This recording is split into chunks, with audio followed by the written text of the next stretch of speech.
Kita mulai dengan 6 murid di dalam gang. Oke, dengan fasilitas seadanya. Murid-murid tidak semua yang bayar. Kita sekolahkan juga menggratiskan anak-anak yang tidak mampu dan anak yatim. Bahkan untuk anak yatim pun sampai sekarang yang ingin sekolah di LPK Tunahkana kami gratiskan. Anak-anak didik saya sekarang yang alhamdulillah rata-rata ya, karena banyak rata-rata anak-anak ini keluar negeri, khususnya ke Timur Tengah. Mereka menjadi barista di situ. Saya ingin mencetak generasi-generasi yang mereka bisa bersaing di dunia kerja baik secara nasional maupun internasional. Dan saya ingin mereka yang tak kalah penting, mereka anak-anak didik saya ini tidak lupa dengan Sang Maha Pencipta kita, yaitu Allah. Bergabung dengan kami di LPK Tunahkana, insya Allah. Insya Allah nggak akan nyesel Pak ya. Insya Allah nggak akan bergabung nyesel, dengan kami. insya Allah. Insya Allah.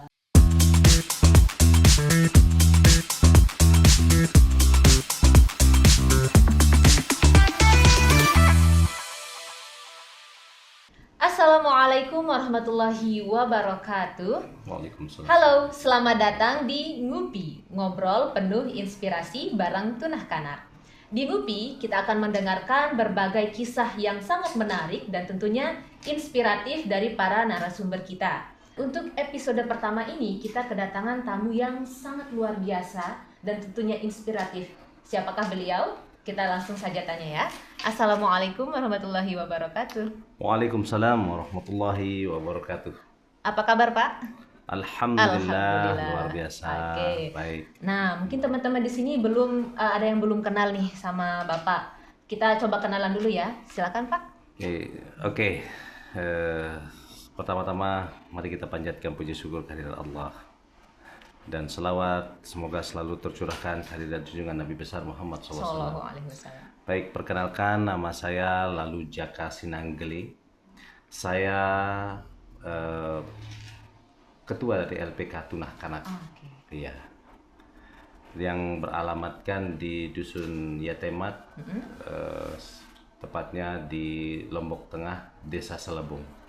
Nah, jadi Bapak Jaka ini adalah ketua dari Lembaga Pelatihan Kerja Tunahkana, gitu ya? Betul sekali. Bisa diceritakan sedikit nggak Pak tentang sejarah LPK Tunahkana secara singkatnya?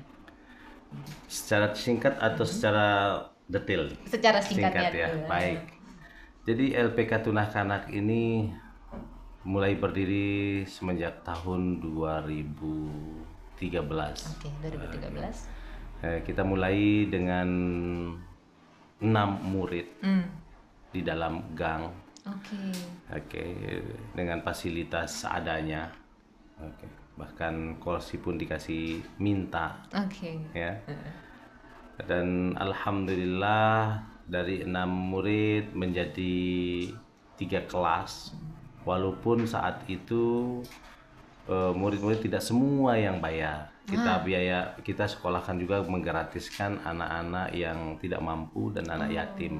Bahkan untuk anak yatim pun sampai sekarang yang ingin sekolah di LPK Tunahkana kami gratiskan. Cuma kategorinya anak-anak yang baru tamat SMA. Masih berumur baru tamat SMA, batasnya mungkin 18 tahun lah ya. Jadi minimal 18 tahun gitu Pak ya. 18 tahun. Akhirnya begitu di dalam gang sekolah mulai berkembang. Dengan kita sudah sempat mengajak dinas juga berkunjung saat itu. Lalu ada pihak dari kapal pesiar, bukan kapal pesiarnya sih, PT ya, ya untuk penyalur untuk tenaga kerja di kapal pesiar ingin jalin kerjasama dengan kami saat itu. Di situ lumayan bimbang saya. Akhirnya sebaik-baik petunjuk kan hanya dari Allah. Akhirnya saya bercoba untuk istikharah, memohon petunjuk dari Allah, apakah sekolah ini akan tetap di dalam gang atau kita mulai di luar saat itu. Dengan kebimbangan yang luar biasa, saya setelah sholat saya coba buka Al-Quran. Intinya panjang sih sebenarnya kisahnya, di mana Allah memberikan banyak keajaiban saat itu. Intinya saat itu Allah seolah-olah berbicara, seolah-olah memberitahukan bahwa kamu mau buka sekolah mau di dalam atau mau di luar, yang kasih kamu rezeki itu aku, seperti itulah. Cuman ada rentetannya sebenarnya. Cuma itu kesimpulan yang saya alhamdulillah dapatkan saat itu, dan saya putuskan kalau begitu lebih baik mari kita di luar. Mulailah kami buka alamat pertama sih di Pejeruk, Bu. Di Pejeruk, Jalan Mataram Pacu, ya, Kak, ya? Jalan Pacu, lalu pindah kami ke Jalan Gotong Royong. Ya, dengan beberapa alumni yang alhamdulillah kami didik, mereka berhasil, ada yang ke kapal pesiar, ada yang ke darat waktu itu. Dibukanya sih pertamanya, mohon maaf tadi lupa saya sampaikan, dengan program-program selain murid, program-program yang kami buka sebenarnya di awal itu D1 perkantoran. Ya, belum ada rencana keluar. Tapi dari D1 perkantoran ini mulai ada peminat-peminat untuk di perhotelan, kami bukalah perhotelan begitu, Bu. Ya, akhirnya sampai sekarang lah.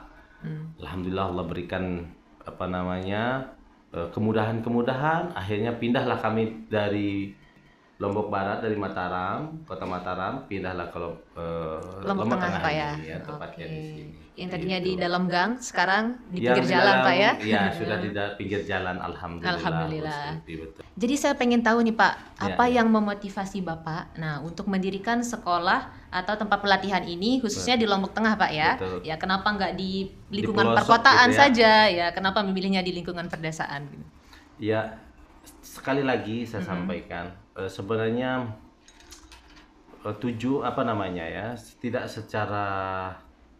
tidak secara hitung-hitungan manusia harus di tempat ramai begitu ya, tidak. Jadi ini semua kenapa sampai di pinggir istilahnya di pelosok, walaupun di pinggir jalan tapi masih di pelosok. Itu semua dari Allah saya rasa ya, accidentally jadinya. Ya, tidak terencana sebenarnya di sini. Akhirnya kami buka di sini. Kenapa juga pilihannya di Lombok Tengah itu? Karena biar lebih dekat jangkauannya dari Bima, Sumbawa, Lombok Timur terutama ke Lombok Tengah. Karena banyak kan murid-murid kita dulu waktu di Lombok Barat tuh banyak yang dari Lombok Tengah, jauh-jauh si awalnya ya. Lalu kenapa masih di dalam kampung kayak begini? Sekali lagi saya sampaikan, tidak ada rencana sebenarnya di awal, tapi itulah yang diberikan sama Allah. Saya bersyukur pasti ada yang terbaik. Saya selalu berpikir positif seperti itu. Sampailah sekarang, mungkin tak terasa kita di dalam kampung kalau sudah masuk di dalam LPK Tunah Kanak. Karena luar biasa sekali, Pak, ya. Alhamdulillah. Nah, Nah, tadi Bapak sebutkan di awal pelatihannya perkantoran, perhotelan. Untuk saat ini fokusnya di apa, Pak? Kalau untuk saat ini kami memang fokus di perhotelannya, khususnya di food and beverage service-nya dan untuk yang saat ini. Ya. Jadi kenapa terfokus kami di barista ke produk begitu? Karena itu yang lebih menjanjikan sekarang, itu lebih cepat untuk anak-anak begitu selesai pelatihan di sini, dia bisa cepat untuk mendapatkan kerjaan. Peluang kerjanya juga lebih besar begitu sih. Berarti dan selain itu barista ini dari segi skill ya, dia cepat dapat pekerjaan, dia bisa buka untuk usaha sendiri. Intinya dari materi insyaallah dia lebih baik bagi saya. Jadi kita fokuskan saja di barista. Untuk sekarang ini. Ya. Karena cakupan untuk pekerjaannya lebih luas, Pak, ya. Betul. Nah, mungkin biar lebih santai kita coba minum dulu, Pak. Oh iya, betul. Yang disuguhkan ya. Biar kering langsung gitu ya. Dari Tunah Kanak ya. Alhamdulillah. Ngopi bareng Tunah Kanak. Betul, ngopi bareng Tunah Kanak. Oke, Pak, kita lanjut ya. Nah, saya ingin tahu nih, Pak, bisa dijelaskan tidak seperti apa pelatihan yang disediakan, seperti durasi pelatihannya atau modulnya atau praktiknya yang ada di LPK Tunah Kanak sendiri? Oke, untuk pelatihan yang ada di LPK Tunah Kanak, pertama dari tutor-tutornya dulu ya. Itu kita sudah seleksi kita seleksi dengan tutor-tutor yang berpengalaman. Di mana modul-modul mereka, pembelajaran mereka tidak boleh lepas dari apa yang dibutuhkan di dunia kerja itu. Jadi mereka akan belajar sesuai dengan apa yang akan dibutuhkan nanti. Seperti di barista dan bahasa mereka, khususnya ilmu kopi barista tadi, ilmu kopinya dan ilmu bahasanya. Ilmu bahasa lebih spesifik purpose lagi ya, apa yang dibutuhkan di dunia kerja itu yang diajarkan oleh oleh para tutor. Kalau untuk durasinya sendiri Pak, durasi pelatihannya? Sekolahnya khusus untuk kelas kopi itu tidak boleh ada liburnya selama 10 hari. Nah, sisanya diikuti dengan kelas bahasa ya. Nah, kelas bahasa di situ ada libur mereka untuk belajar. Kecuali di kelas skill untuk kopi. Berarti kurang lebihnya ada sekitar berapa hari nih Pak? Sekitar 1 bulan. Sekitar 1 bulan. Lebih. Itu ya. Untuk kelas. Untuk yang sekarang ada tambahan jam berarti sekitar 1 bulan lebih. 1 bulan lebih. 1 bulan lebih. Untuk kelas kopi ya, kelas kopi bahasa dan kelas kopi. Kelas kopinya hanya 10 hari sampai 12 hari dengan pengambilan gambar mereka. Oke. Nah, mungkin ada teman-teman di sini yang lagi nonton nih Pak. Nah, mungkin mereka pengen tahu ini pelatihannya terbuka untuk umum ataukah ada syarat-syarat khusus gitu untuk mengikuti pelatihan di LPK Tunah Kanak? Ya, terbuka untuk umum dan pasti memiliki syarat ya. Di situ mereka harus registrasi dulu, ikuti tes psikologi, nanti saya akan tes psikologi baca hasil tes mereka. Kalau mereka lulus, mereka mulai ikuti pelatihan yang ada di LPK Tunah Kanak. Bu Silpi, selain dari kandidat umum yang boleh belajar di tempat kami, itu ada beberapa juga dari beberapa PT seperti Timuraya Jaya Lestari dan beberapa PT lain yang memang memiliki kandidat dan mereka disekolahkan dulu di sini, dilatih dulu di sini sebelum mereka berangkat. Begitu. Berarti ada kerjasama dengan lembaga lain juga gitu Pak ya, untuk mensupport alumni atau anak-anak peserta didik. Betul. Oke, untuk peserta didik sendiri nih Pak, setelah jadi alumni, apakah nanti ada monitoring lebih lanjut dari pihak LPK Tunah Kanak gitu kepada alumni? Ya, bentuk monitoring atau perhatian kami kepada anak-anak yang sudah bekerja itu ada yang kami pekerjakan kembali ke LPK sebagai trainer. Dan untuk yang memang ingin berbisnis, kami bantu bisnisnya dengan cara mensupport, mengiklankan ke teman-temannya juga. Dan untuk anak-anak alumni kami yang ingin bekerja kembali ke luar negeri, ya kami bantu mereka dengan mendaftarkan mereka atau memperkenalkan mereka dengan PT-PT yang ya capable gitu ya, yang jadi meskipun sudah alumni tetap ini ya Pak, tetap keep in touch gitu ya. Tetap keep in touch, alhamdulillah. Mereka kadang-kadang nanya, kadang lucunya mereka tuh nanya, bahkan urusan haji dan umroh untuk orang tuanya nanya ke kami gitu ya. Sebenarnya nggak nyambung ya, tapi itulah bentuk istilahnya ikatan batin kami kepada anak-anak didik kami di LPK Tunah Kanak. Selain memberikan mereka perhatian mau ngapa-ngapain setelah pulang kerja, mereka juga sampai nanya urusan-urusan yang di luar itu juga gitu. Berarti dekat ya Pak? Masih alhamdulillah dekat dengan anak-anak didik kami. Boleh diceritakan mungkin Pak kisah-kisah sukses dari alumni LPK Tunah Kanak nih yang setelah mengikuti pelatihan di sini mungkin nanti bisa juga jadi menginspirasi teman-teman yang sedang menonton. Baik, sepengetahuan saya, anak-anak didik saya sekarang yang alhamdulillah rata-rata ya, karena banyak rata-rata anak-anak ini keluar negeri, khususnya ke Timur Tengah, mereka menjadi barista di situ. Jadi mereka pencapaian yang menurut saya yang paling terlihat itu mereka sudah bisa melaksanakan haji dan umroh satu. Ya, dan ada yang sudah menjadi barista pro, mereka di luar negeri sudah memiliki gaji yang tinggi. Sepulang mereka dari Purna Bakti mereka menjadi PMI gitu, pekerja migran Indonesia setelah mereka kerja dari luar negeri. Mereka di sini setahu saya ada anak-anak yang sebagai pelatih juga salah satunya tadi di tempat kami, ada yang membuka perusahaan sendiri ya, dia sudah bisa menggaji karyawan untuk di food and beverage service juga, dan masih banyak lagi sih Bu ya yang luar biasa sekali ya. Alhamdulillah luar biasa sekali. Oke, kita berbicara tentang lingkungan LPK nih Pak. Karena LPK ini terletak di Lombok Tengah ya Pak ya, dan di pedesaan. Ya, betul. Apa dampak sosial dan ekonomi nih untuk masyarakat sekitar dan untuk anak-anak peserta didik juga? Oke, alhamdulillahnya juga yang terlihat sekarang untuk di wilayah kami ini di sini, mereka sudah bisa membuat kos-kosan. Tadinya warung mereka kecil menjadi lebih besar gitu.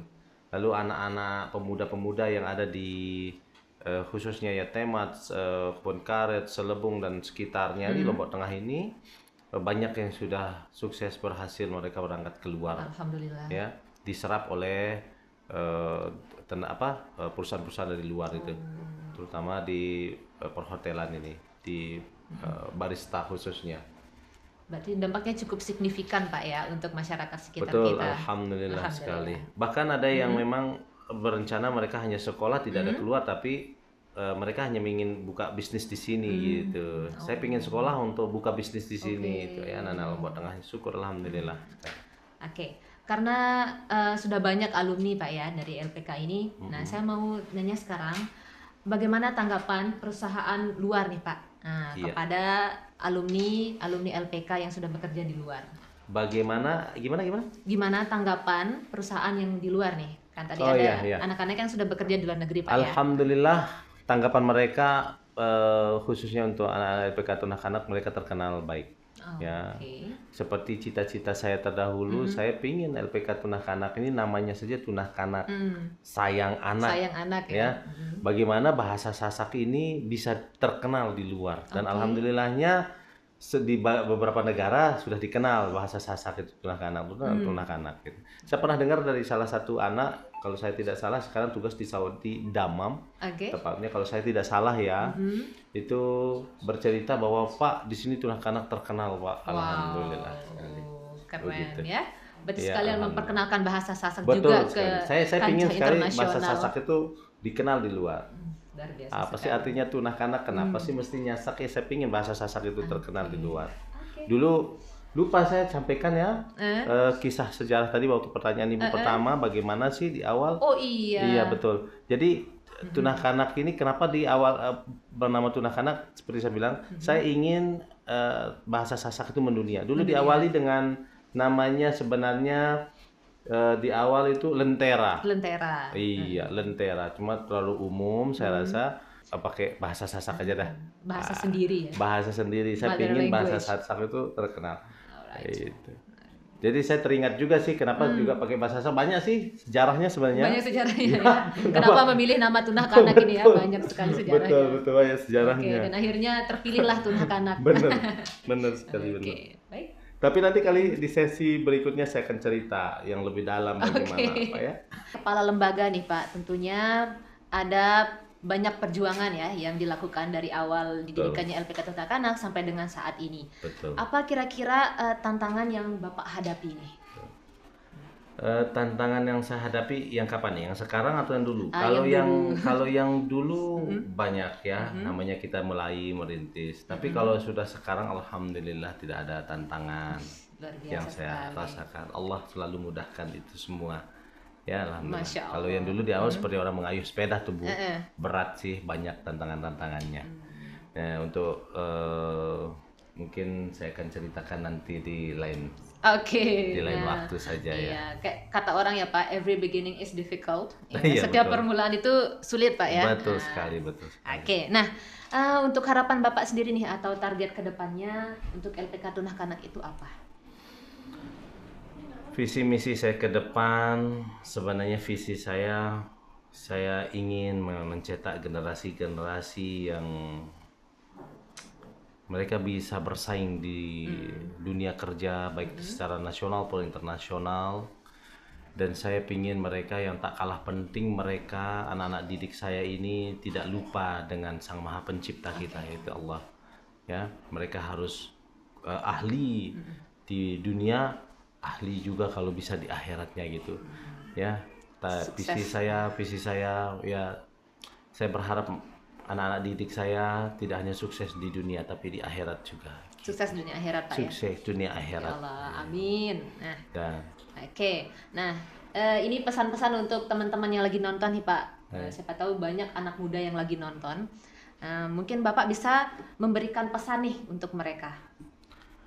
Baik, untuk anak-anak muda, generasi muda, khususnya kita sekarang sudah di penghujung zaman ini ya. Ya, mungkin satu saja sih pesan saya, ikuti perintah Allah pertama itu. Apa itu? Iqra. Bacalah. Karena di situ Allah sudah sampaikan apabila kita sudah baca Al-Quran itu, Allah sudah sampaikan dalam Al-Quran, akan kuangkat derajat orang-orang berilmu dan beriman. Jadi ilmu pun tak cukup, kalian harus dampingi dengan iman, begitu ya. Mungkin itu saja yang bisa saya sampaikan. Insya Allah kalau sudah kita Iqra, kita tahu tip-tip bagaimana cara menjadi sukses, insya Allah Allah akan mudahkan semua urusan yang ada di dunia dan akhirat nanti. Nah, mungkin juga nih Pak, ada teman-teman di luar sana yang ingin bekerja sebagai barista mungkin Pak, tapi masih ragu. Nah, apa pesan Bapak nih? Untuk pemuda-pemudi ya yang ingin bekerja di luar atau di dalam negeri dan ingin bekerja khususnya di hospitality ya, bagian perhotelan, lebih khusus lagi untuk barista, silahkan gabung dengan LPK Tunah Kanat. Insya Allah kami akan didik, kami akan latih pemuda-pemudi atau saudara-saudara yang ingin bergabung dengan kami di LPK Tunah Kanat. Insya Allah. Insya Allah nggak akan nyesel Pak ya, Insya Allah bergabung nggak akan dengan nyesel. kami. Insya Allah. Insya Allah. Oke teman-teman, kita sudah mengulik banyak hal ya tentang LPK Tunah Kanak langsung dari Ketua LPK Tunah Kanak sendiri. Terima kasih Bapak sudah meluangkan waktunya. Sama-sama, Masya Allah. Untuk berbagi bersama kami kisah inspiratifnya ya. Amin. Oke teman-teman, jangan lupa support terus channel kita yaitu LPK Tunah Kanak channel di YouTube dan juga semua sosial media kita yang ada di Instagram, di Facebook dan juga di TikTok. Sampai jumpa lagi di episode selanjutnya di Ngupi. Ngobrol penuh inspirasi bareng Tunah Kanak. Wassalamualaikum warahmatullahi wabarakatuh.